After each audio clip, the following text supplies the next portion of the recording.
Shalom, selamat malam Kaleb. Shalom, selamat malam, Kari. Ya, apa kabarnya hari ini? Sehat? Puji Tuhan, sehat, Kari. Puji Karen Tuhan. gimana? Ya, puji Tuhan sehat-sehat juga di sini. Ada kendala kesehatan sedikit, tapi tidak masalah. Puji Tuhan kita masih bisa bertemu malam ini ya. Ya, Dalam Bible study kita. Kita akan belajar lebih banyak ayat-ayat Alkitab pada malam ini. Dan kurang lebih 20 menit. Nanti kita akan mendengarkan materi bersama, akan disampaikan Bible study-nya. Lalu kurang lebih 10 menit juga, ya, nanti akan ada sesi tanya jawab ya.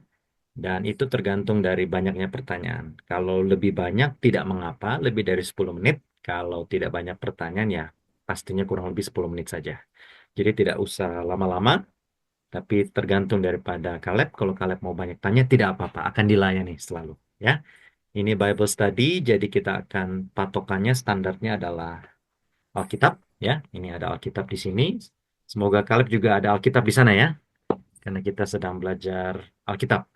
Dan ayat-ayatnya nanti akan ditampilkan di layar dan diharapkan juga Kaleb bisa kritis, mengkritisi supaya kita bisa lebih banyak belajar Alkitab dan bisa kita praktekkan dalam kehidupan kita ya. Baiklah, untuk mulai kita akan sama-sama berdoa. Nanti di penghujung Bible study ini, nanti saya akan berdoa. Tapi untuk sekarang, boleh Kaleb berdoa ya. Minta hikmat dari Tuhan untuk supaya kita sama-sama belajar Alkitab. Silakan Kaleb, tolong doakan. mari kita berdoa. Amin. Oke, bentar. Saya akan share screen. Bisa terlihat ya Kaleb? Terlihat ya? Oke. Jadi, materi kita pada malam ini berjudul Mempercayai Alkitab di Saat yang Tidak Menentu Ini. Jadi tentu saja topiknya tentang Alkitab, ya. Di saat yang tidak menentu ini. Mengapa dibilang di saat yang tidak menentu ini? Nah, kita lihat bersama. Nah, di zaman ini ya, kelihatannya banyak orang yang sudah hilang kepercayaan. Masih adakah yang bisa kita percayai? Ya, mungkin kita bersyukur, Kaleb juga bersyukur, punya orang tua yang baik, yang tanggung jawab, ya. Tapi di luar sana banyak orang tua yang bahkan meninggalkan anak-anaknya, ya. Atau bahkan anak-anak yang bersikap kurang ajar kepada orang tuanya.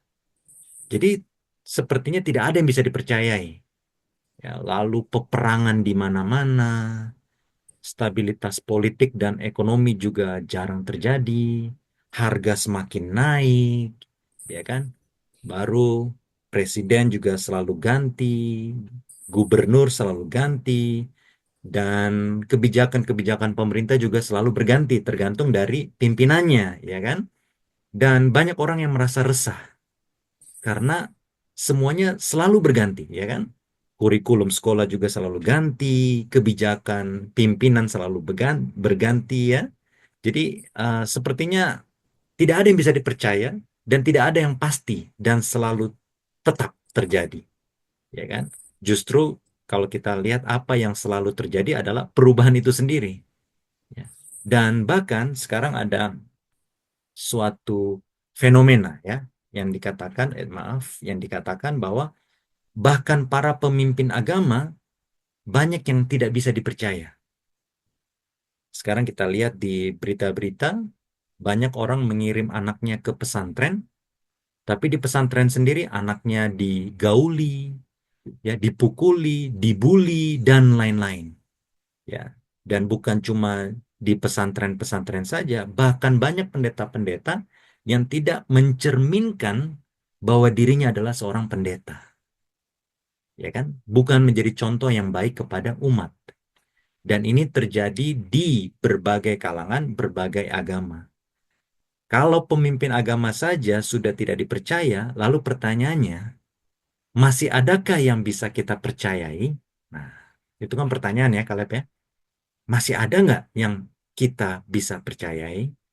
Jawabannya masih ada, yaitu Alkitab. Dan ini buktinya ya. Alkitab itu kalau kita lihat dalam Alkitab, nah ini ada ayat-ayatnya, Kaleb boleh tulis ya. dan bisa didalami. Dan nanti kalau ada pertanyaan bisa ada sesi tanya jawab ya.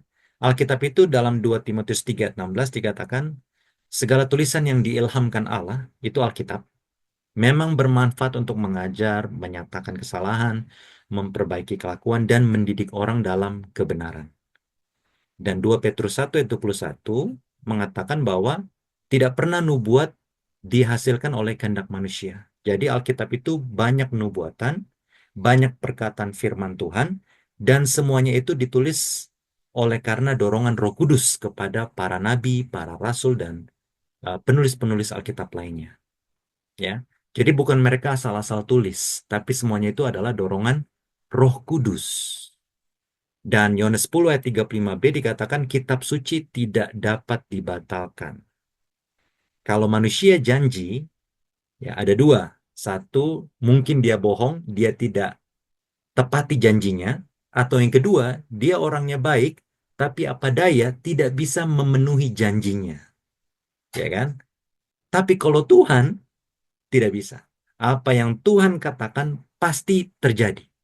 Itulah sebabnya yang membedakan antara firman Tuhan dengan perkataan manusia. Nah, Alkitab itu atau kitab suci itu tidak dapat dibatalkan, ya. Itu Alkitab. Nah, kita lihat pandangan Yesus terhadap Alkitab. Nah, ini Matius 4 ayat 4, 7 dan 10. Kaleb tahu cerita pada saat Tuhan Yesus dicobai di padang gurun, ya. Pada saat Yesus selesai, tahu ya, Kaleb ya? Pada saat Tuhan Yesus dibaptis, lalu kemudian Tuhan Yesus dibawa ke padang gurun, ya kan? Lalu dicobai 3 kali. Ingat ya, pencobaan pertama, kalau engkau benar anak Allah, jadikan batu ini menjadi roti, karena engkau pasti lapar. Kan begitu ya, kata setan. Lalu Tuhan Yesus jawab apa? Ada tertulis, manusia hidup bukan dari roti saja, tapi dari setiap firman yang keluar dari mulut Allah. Pencobaan pertama, Tuhan Yesus jawab, ada tertulis. Pencobaan kedua, kan, kalau engkau anak Allah jatuhkan dirimu ya kan dari atas apa Ka'bah kan, jatuhkan dirimu. Nanti malaikat pasti akan menolong engkau supaya engkau jangan sampai jatuh terantuk kepada batu dan hal-hal yang buruk terjadi. Ya kan kurang lebih seperti itu perkataannya kan. Lalu Tuhan Yesus jawab lagi apa? Ada tertulis. Jangan mencobai Tuhan Allahmu. Ya.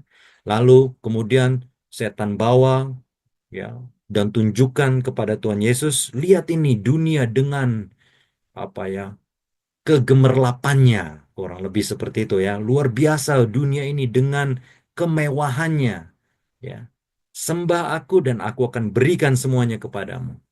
Lalu Tuhan Yesus jawab apa? Ada tertulis, engkau harus menyembah Tuhan Allahmu dan hanya kepada Dia sajalah engkau berbakti. Lihat jawaban Tuhan Yesus, tiga-tiganya selalu apa? Ada tertulis. Betul ya, Kaleb ya? Ada tertulis, ada tertulis, ada tertulis. Nah, itu membuktikan bahwa Tuhan Yesus suka baca Alkitab, ya kan? Tuhan Yesus suka baca Alkitab dan Tuhan Yesus mengutip semuanya itu dari Alkitab Perjanjian Lama. Nah, waktu zaman Tuhan Yesus belum ada Perjanjian Baru, ya, tapi Perjanjian Lama sudah ada. Ya, kalau orang Israel, orang Yahudi bilangnya Tanak. Kalau kita bilangnya Perjanjian Lama, sama saja, ya, itu sama. Ingat, Perjanjian Lama dengan Alkitab Yahudi itu sama saja. Ya, kalau Alkitab Yahudi namanya Tanakh, kalau Kristen bilangnya Perjanjian Lama. Sama ya. Nah, dan kalau kita lihat di layar ini juga ada Yohanes 17 ayat 17. Nah, kalau kita lihat perikopnya itu, Tuhan Yesus sedang berdoa kepada Bapa di sorga dan sedang mendoakan murid-muridnya, ya, lalu semua pengikut-pengikutnya, ya, termasuk kita semua, ya, pengikut-pengikut Tuhan Yesus di sepanjang zaman didoakan juga oleh Tuhan Yesus, ya. Perikop tentang Tuhan Yesus mendoakan murid-muridnya dan pengikut-pengikutnya yang lain. Nah, di dalam Yohanes 17 ayat 17, Tuhan Yesus bilang, kuduskanlah mereka dalam kebenaran. Firman-Mu adalah kebenaran. Nah, banyak orang yang bilang bahwa kebenaran itu subjektif, ya.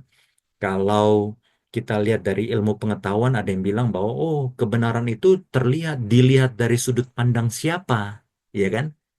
Oh menurut kamu itu benar, tapi menurut yang di sana itu salah, ya kan? Memang kita diajar untuk toleransi, betul, bahwa kita menghargai perbedaan. Tetapi firman Tuhan dengan jelas menjawab bahwa sesungguhnya kebenaran itu ada. Dan kebenaran itu absolut atau mutlak. Tidak ada di sana ada kebenaran, di sini juga ada kebenaran. Padahal dua-duanya bertentangan misalnya. Nah, itu tidak ada. Ya kan? Kebenaran itu cuma ada satu, mutlak. Ya. Contoh ya Kaleb ya. Pada saat kita bicara sama orang lain, berbeda contoh nih. Ya, contoh Karen bilang A, Kaleb bilang B. Ya. Bisa jadi dua-duanya salah, yang benar C. Bisa jadi. Dua-dua kita salah. Tapi tidak mungkin dua-dua kita benar kalau kita berdua sama-sama bertentangan contoh. Tidak mungkin. Ya, makanya di antara agama-agama dunia kita harus kritis. Jangan sampai kita cuma ikut agama orang tua. Alkitab kita sendiri pun, contoh yang Karen pegang ini, harus kita kritisi. Benar nggak sih ini firman Tuhan? Karena kebenaran itu mutlak. Dan dalam Yohanes 17 ayat 17 dikatakan, firmanmu, firman Tuhan adalah kebenaran. Nah, kita lihat lebih dalam. Benar nggak sih? Benarkah Alkitab inspirasi ilahi? Jangan sampai itu cuma kata orang Kristen saja. Nah, ini kita harus dalami benar-benar. Nah, Yesaya 42 ayat 8 dan 9. Kita bisa lihat di sini. Ini buktinya bahwa Alkitab adalah inspirasi ilahi. Nubuat-nubuat yang dahulu sekarang sudah menjadi kenyataan. Hal-hal yang baru hendak kuberitahukan. Sebelum hal-hal itu muncul, aku mengabarkannya kepadamu.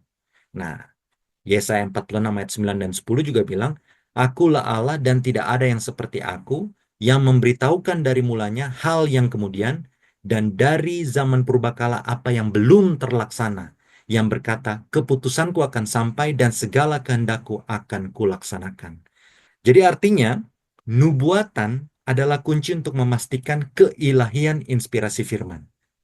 Ya, nubuatan itu berbeda dengan prediksi. Ada kan kalau weather forecast atau prediksi, oh besok jam 10 akan hujan, contoh. Oh kita udah wanti-wanti nih, wah jam 10 berarti kita jangan kemana-mana dulu, jangan ke outdoor dulu karena hujan, contoh.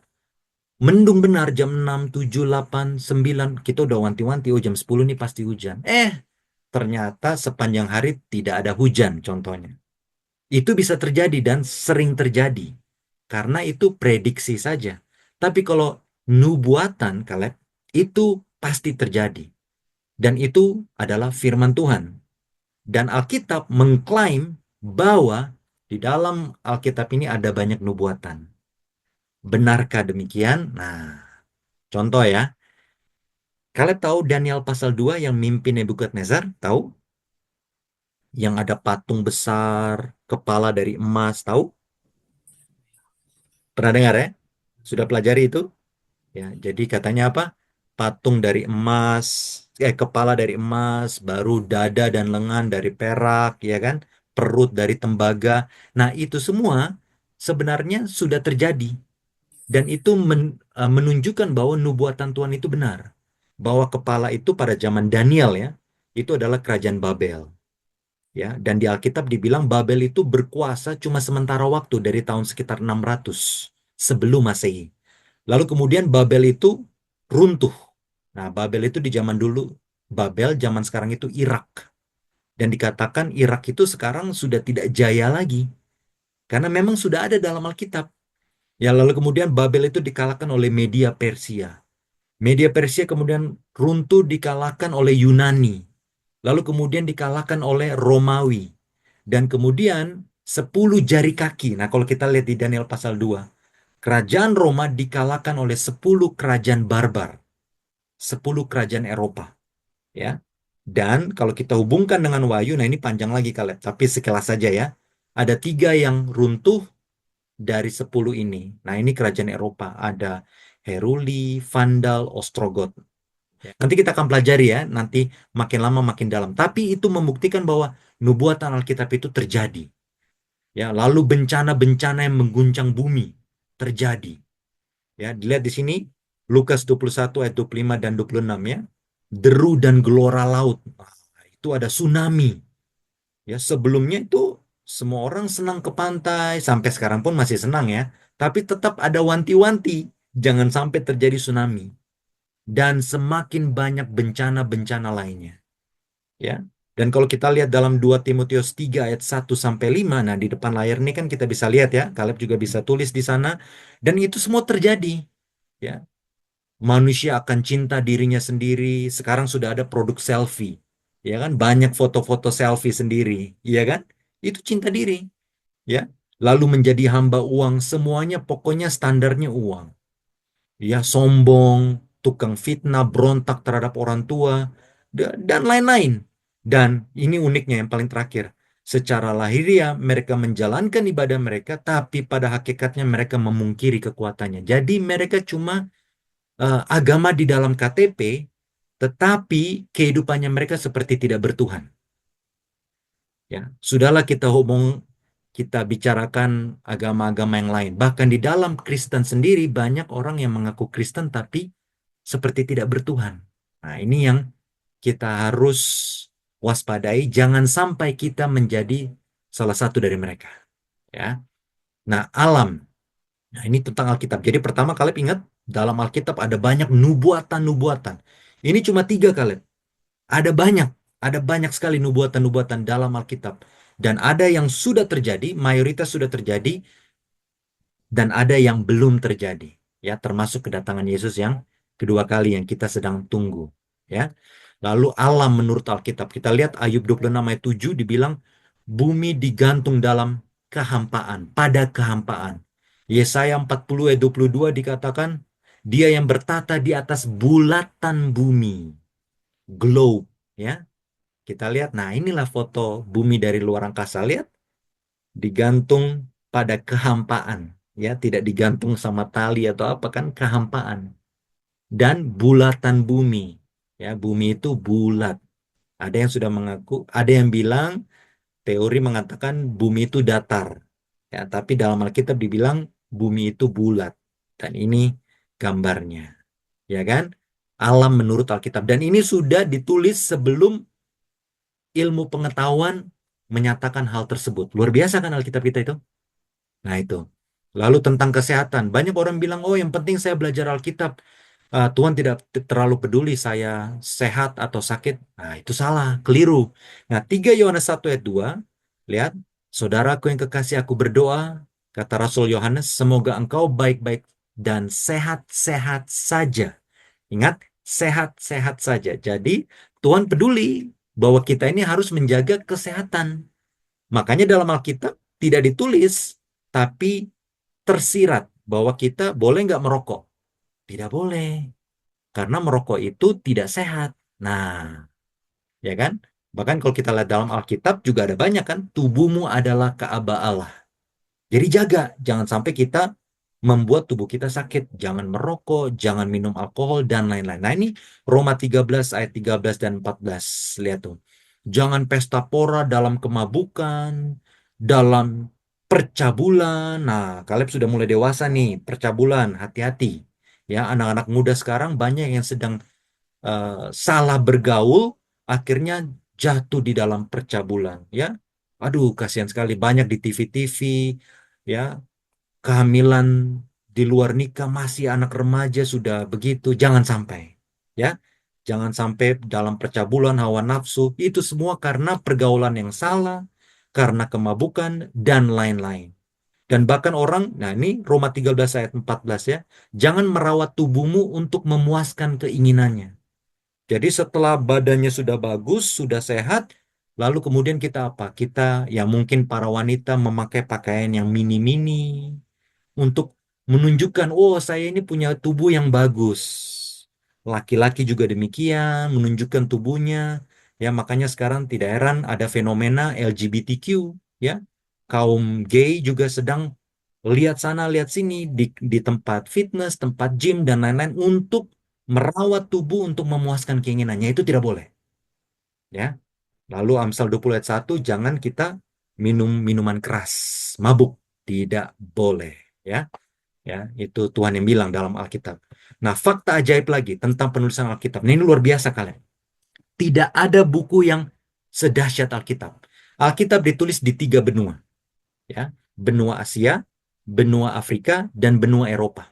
Dalam 3 benua, ya, sorry, di 3 benua, dalam 3 bahasa, bahasa Ibrani, bahasa Yunani, dan bahasa Aramaik. Ya, sekarang Karin sedang perdalam bahasa Ibrani. Yunani sudah, bahasa Aramaik kalau Tuhan izinkan di waktu mendatang. Nah, ini ada 3 bahasa. Ada 40 orang kurang lebih penulis yang berbeda. Latar belakangnya berbeda, pendidikannya beragam. Ada raja, gembala, nelayan, imam, dokter, dan lain-lain. Dan ditulis Kaleb selama kurang lebih 1.500 tahun. Nah, dan paling bawah ini luar biasa. Seringkali mereka tidak bertemu satu dengan yang lain.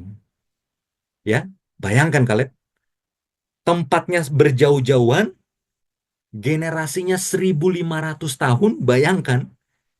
Tapi tulisannya, kalau orang bahasa sekarang bilang apa? Nyambung, ya kan? Nah, kalau nyambung, nah itu kan berarti kan penulis sebenarnya kan yang mengilhaminya kan bukan manusia biasa.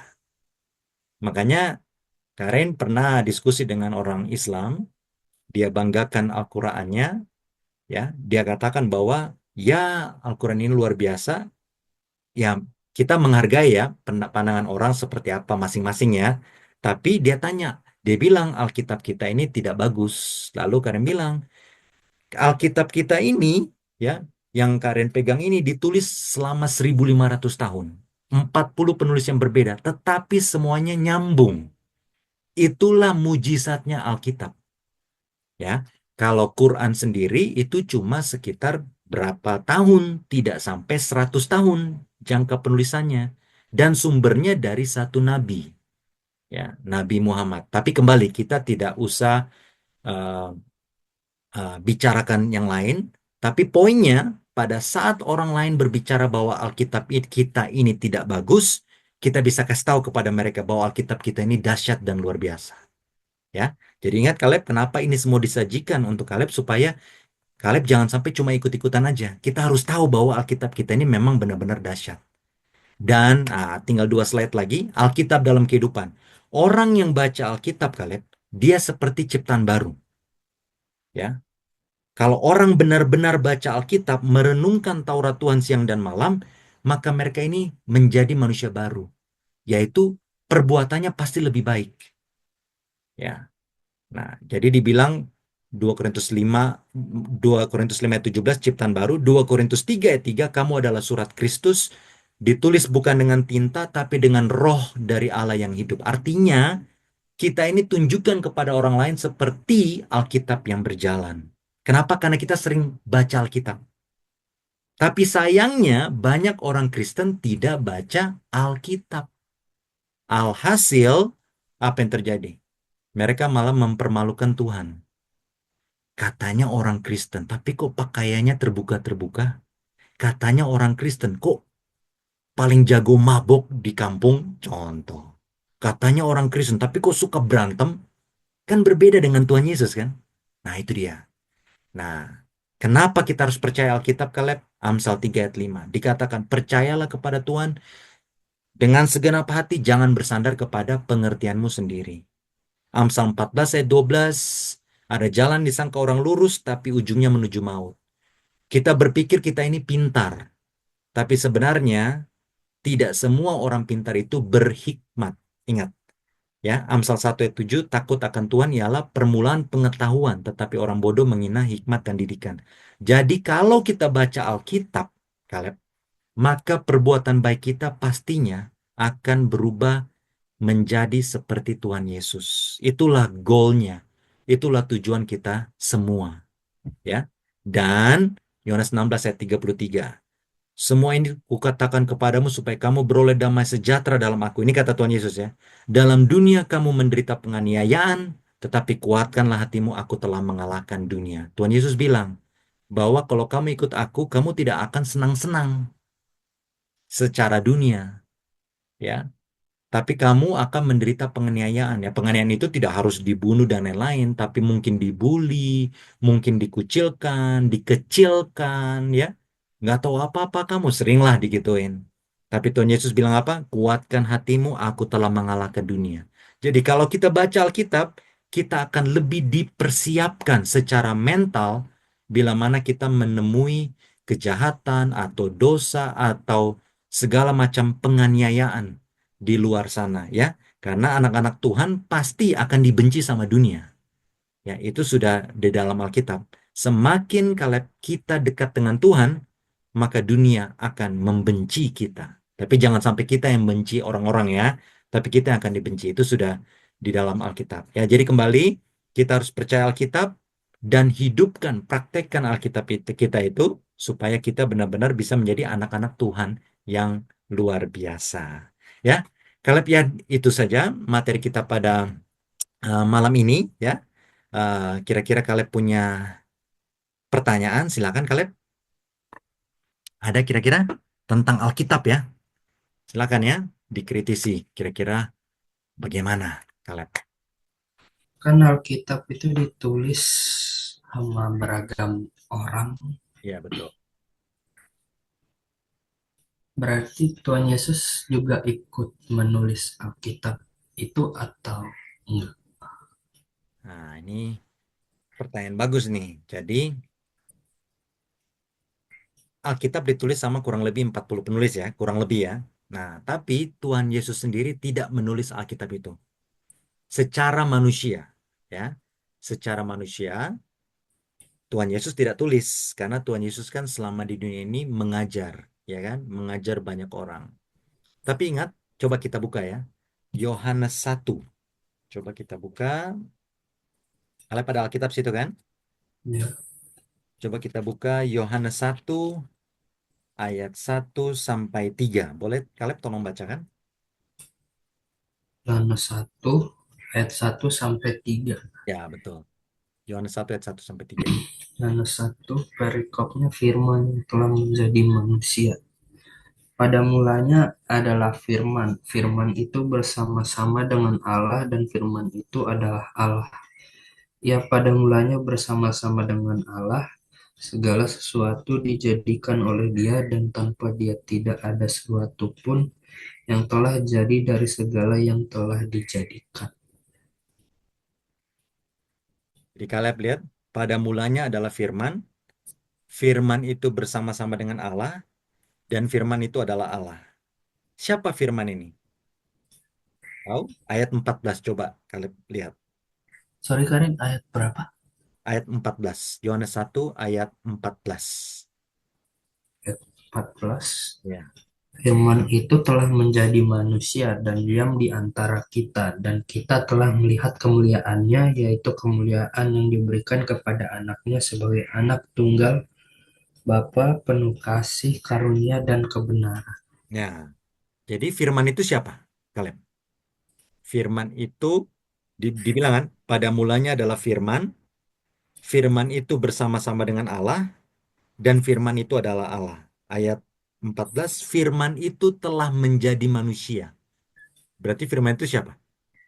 Tuhan Yesus. Tuhan Yesus. Ya. Jadi secara manusia Tuhan Yesus tidak menulis, tapi secara apa ya?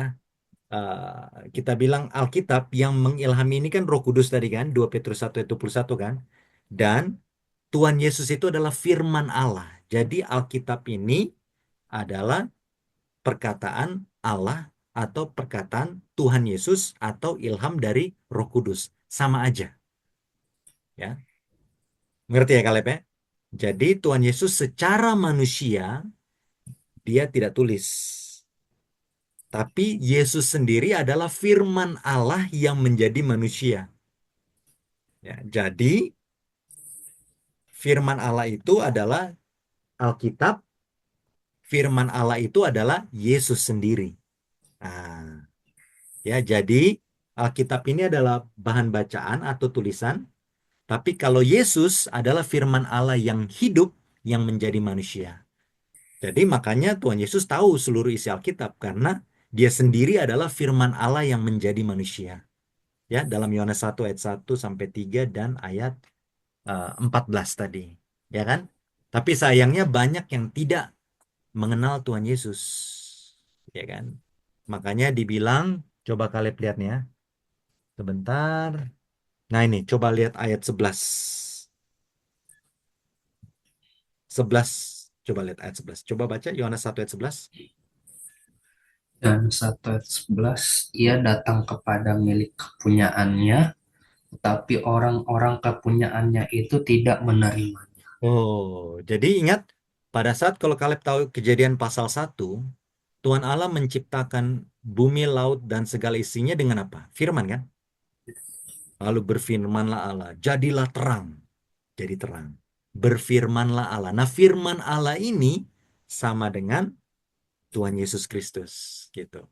Jadi firmannya itu menjadi manusia. Jadi jelas secara manusia Tuhan Yesus tidak tulis, tapi Tuhan Yesus adalah firman Allah sendiri. Ya, nah jelas ya Caleb. Ada lagi pertanyaan? Itu jelas kira-kira? Jelas ya? Jelas. Ada lagi pertanyaan? Tadi kan Karen bilang hampir penulis-penulis Alkitab ini Ya, tidak saling bertemu. ya, hampir Itu semua, maksud tidak semua ya. hampir. Ya, Itu maksudnya gimana? oke.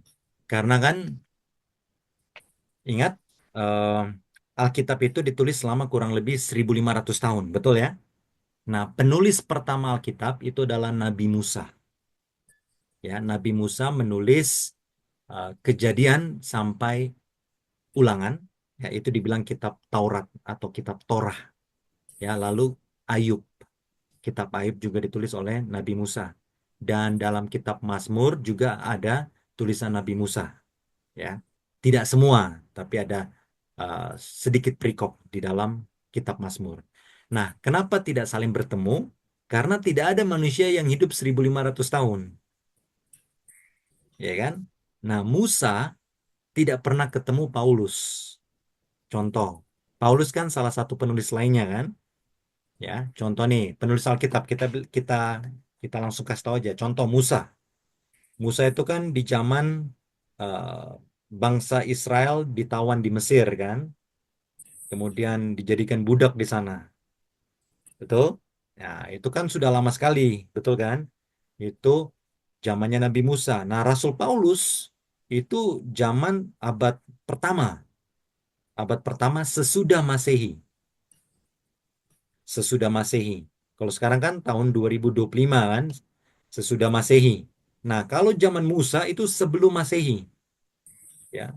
Itu sebelum Masehi sekitar tahun 1400 sebelum Masehi. Nah, itu dia. Jadi mereka tidak pernah ketemu. Musa sendiri, jangankan Rasul Paulus, jangankan Rasul Yohanes, Musa tidak pernah ketemu sama Nabi Yesaya, Nabi Yeremia, tidak pernah ketemu. Nabi Daniel tidak pernah ketemu karena Nabi Daniel sendiri hidup sekitar tahun 600 sebelum Masehi. Sekitar tahun 600 sebelum Masehi, ya. Nah, itu jauh sekali bedanya Caleb. Ya, contoh Musa 1.400, itu Daniel sekitar 600. Nah, itu saja jaraknya sudah sekitar 800 tahun. 800 tahun. Itu kan jauh. Jadi mereka tidak saling ketemu, ya. Walaupun dari bangsa yang sama tapi tidak saling ketemu, ya. Dan jarak penulisannya ini kan cukup jauh nih, ya kan, 1.500 tahun. Nah, itu ajaibnya Alkitab karena walaupun jarak penulisannya cukup jauh tapi saling berkoneksi satu dengan yang lain. Nah, itu ajaibnya Alkitab, Kaleb. Sedangkan di agama lain itu penulisannya tidak selama Alkitab, ya, tidak selama Alkitab. Makanya Karen sering berdiskusi dengan agama lain, apalagi pada saat mereka mengecilkan Alkitab. Nah, akhirnya Karen kasih tahu bahwa Alkitab kita ini luar biasa. Nah, ini luar biasa ya, Kaleb. Contoh ya, Kaleb. Jangankan orang lain ya, Kaleb ya. Eh, eh, jangankan beda zaman, maaf, bukan bukan orang lain, beda zaman. Kaleb nulis buku di sana, Karen nulis buku di sini. Oke? Kita hidup di zaman yang sama nih, walaupun kita umurnya berbeda jauh. Kaleb nulis buku di sana, Karen nulis buku di sini, ya kan? Kita tidak ada WhatsApp, tidak ada telepon, tidak saling kenal. untuk buat tulisan kita berdua sama itu aja udah luar biasa, mujizat, betul nggak sih? Apalagi jaraknya beda, 800 tahun, 700 tahun, ya kan, 200 tahun itu berbeda-beda, hidup di zaman yang beda, latar belakangnya berbeda, pendidikannya berbeda, ada yang sampai sarjana istilahnya, ya kan, ada yang cuma nelayan atau penggembala domba. Tapi tulisannya saling berkoneksi satu dengan yang lain. Itu luar biasanya kalian, ya kan? Kalau cuma satu orang yang nulis, itu kan sudah biasa, betul ya? Kan buku-buku di sana, buku-buku di apa toko buku sekarang kan ada penulisnya tuh, tebel-tebel 100 halaman, penulisnya satu. Ya pasti kan tidak bertentangan. Tapi kalau penulisnya 40 selama tahun yang panjang 1.500 tahun tapi tidak ada perbedaan itu kan luar biasa. Betul nggak kalian? Iya kan? Mujizat kan? Nah, kenapa? Karena yang mengilhami itu luar biasa yaitu Tuhan sendiri gitu loh. Jelas kan? Jelas.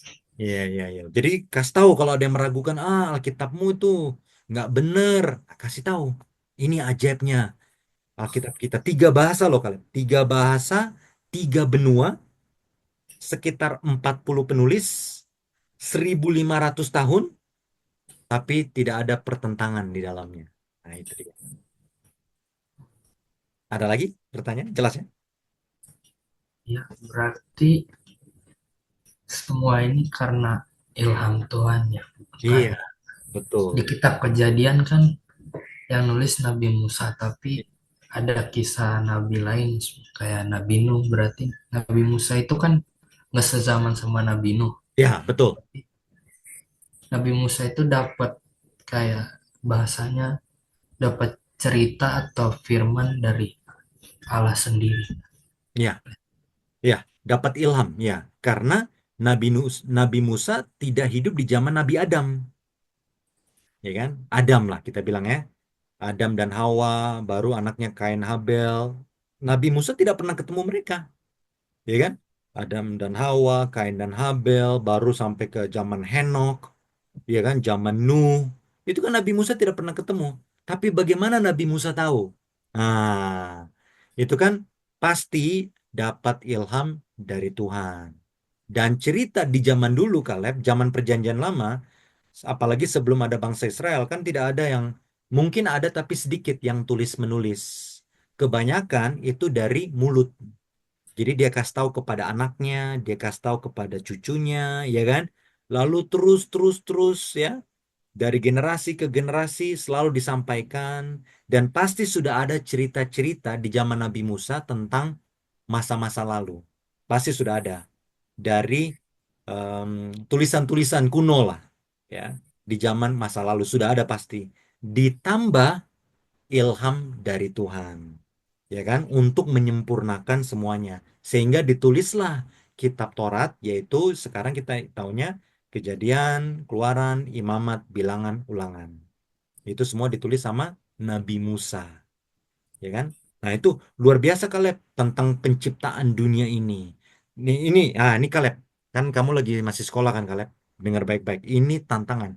Kalian sudah ketemu sama beberapa orang ateis dan statement ini yang membuat mereka akhirnya menjadi Kristen, puji Tuhan. Kalian bilang sama mereka, coba cari satu peristiwa alam, ya. Kalian kalian ulang ya. Cari satu peristiwa alam yang membuat manusia menjadikan 1 minggu itu 7 hari. Coba nih, kalian tanya sama Kaleb, ya. 1 hari, kenapa 24 jam? Ayo, dari ilmu pengetahuan. Nah, perputaran bumi. Ya, betul. Rotasi, ya kan? Satu putaran penuh 24 jam. Wah, bagus berarti Kaleb nih IPA-nya bagus nih. Nah, sekarang, kenapa 1 bulan sama dengan kurang lebih 30 hari? Kenapa? Nah, Kenapa 1 bulan itu kurang lebih ya 30 hari? Kenapa? Ayo. Revolusi bumi, bukan. Apa? Karena, Rev- oke, kalian bantu nih. Karena bulan mengelilingi bumi. Jadi ya, yang benar mana nih? Bulan mengelilingi bumi atau bumi mengelilingi bulan? Bulan mengitari bumi. Ya, bulan mengitari bumi. Satu putaran penuh kurang lebih 1 bulan. Ya kan? Ayo, sekarang kenapa 1 tahun kurang lebih 365 hari?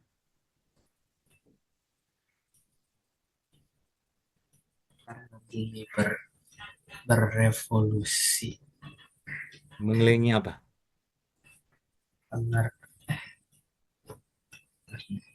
Ayo, ini pelajaran IPA nih.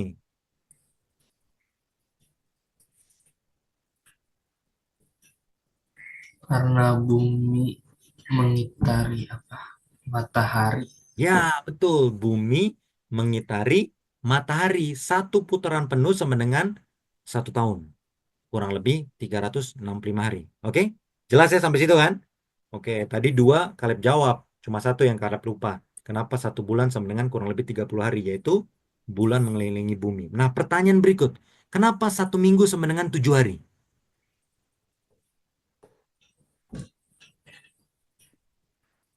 7 1 minggu kan 7 hari kan?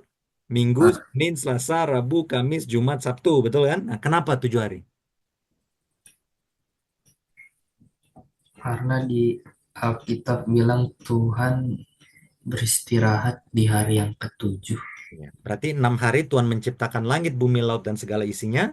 Dan hari ketujuh Tuhan istirahat. Nah, berarti informasi itu cuma ada di Alkitab. Betul ya kalian ya? Cuma ada di Alkitab. Nah, itulah yang Karen selalu bilang sama murid-muridnya Karen yang lain, yang ateis. Kebanyakan mereka ateis yang lalu.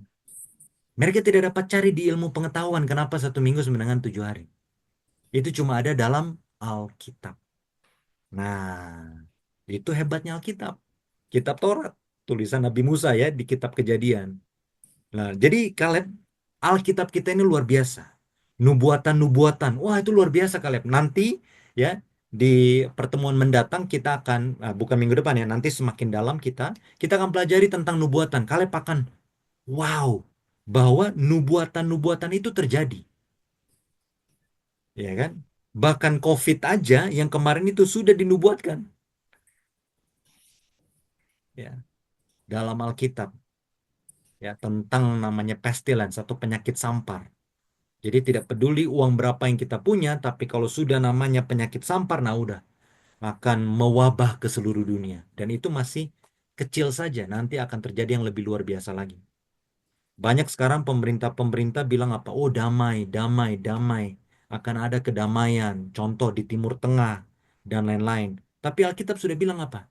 Menjelang kedatangan Tuhan Yesus, perang akan semakin banyak. Iya kan? Tidak akan tercapai kedamaian dunia. Itu sudah dinubuatkan. Makanya Karen pernah bilang sama teman-teman yang ateis, kalau dunia semakin damai, maka Karen tidak akan percaya Alkitab. Tapi sejauh ini, semua yang dibilang Alkitab itu terjadi, Kaleb. Ya kan? Kejahatan semakin menjadi-jadi, betul nggak? Perang semakin menjadi-jadi, bencana semakin menjadi-jadi, betul nggak sih? Nah, tapi jangan sampai kita jadi yang orang jahatnya, itu loh. Ya kan? Gimana? Ada lagi pertanyaan? Silakan. Sudah cukup jelas Cukup kan? jelas ya. Ya, jadi semoga Kaleb dengan pembelajaran kita, ya kita semakin cinta sama firman Tuhan, ya. Kita mau merenungkan Taurat Tuhan itu siang dan malam. Itu Mazmur 1 ayat 1 dan 2. Ya, dan ingat, ada jalan yang disangka orang lurus, tetapi ujungnya menuju maut. Makanya kita jangan merasa diri kita ini pintar. Tapi kita harus banyak bergantung kepada Alkitab. Kalau Alkitab kita bisa percaya, dalam hal nubuatan, dalam hal firmannya, nasihatnya, dan lain-lain, ya, kalau di dunia ini sepertinya banyak yang sukar dipercaya, tapi masih ada yang bisa dipercaya, yaitu apa? Firman Tuhan. Ya, ini Alkitab. Ya, jadi mari kita banyak baca Alkitab ya, Kaleb. Nah, Karen aja sendiri juga harus banyak baca Alkitab. Kita semua lah. ya, harus banyak baca Alkitab supaya Tuhan akan bukakan mata kita dan kita melakukan firman-firman Tuhan sesuai dengan apa yang Tuhan kehendaki. Oke? Amin ya. Amin amin. Mari kita tutup ya, kita tunduk kepala dan kita akan berdoa.